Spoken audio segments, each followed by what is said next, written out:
take every step possible to ensure the safety of all of our people.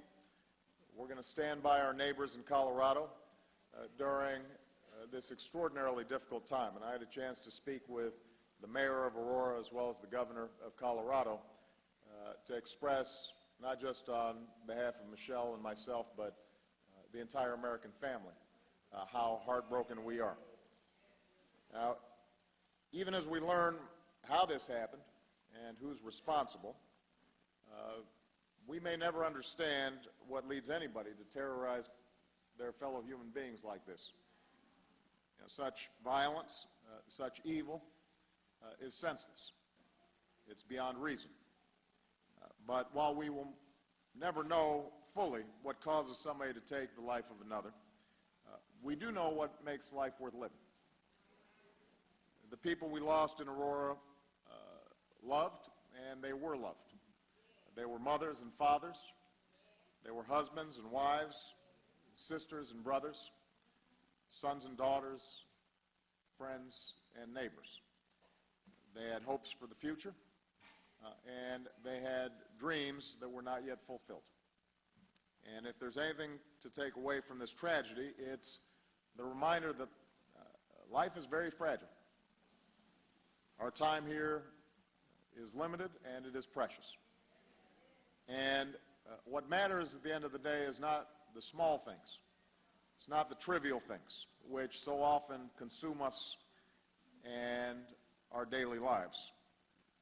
Ultimately, it's how we choose to treat one another and how we love one another. It's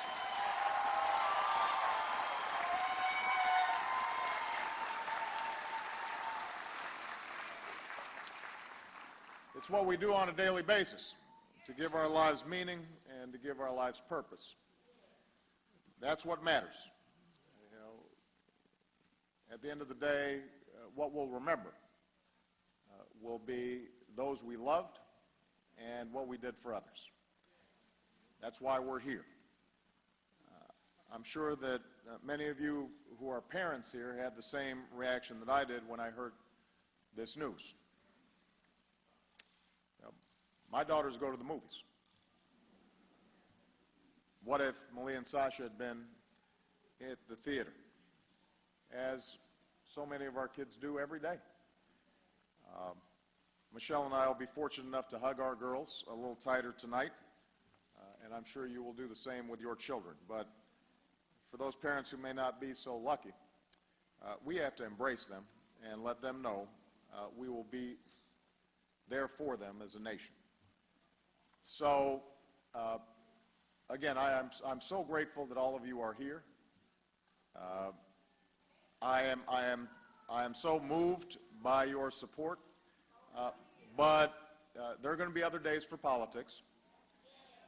This, I think, is a day for prayer and reflection.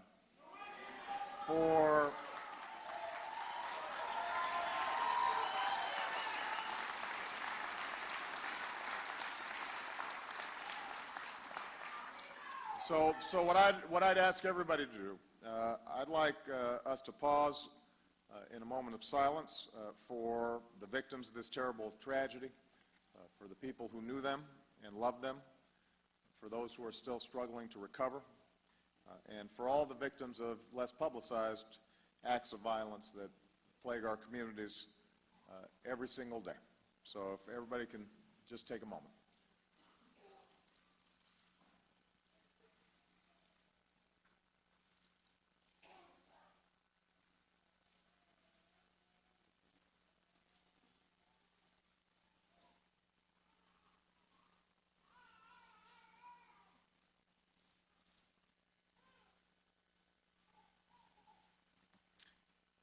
Thank you, everybody.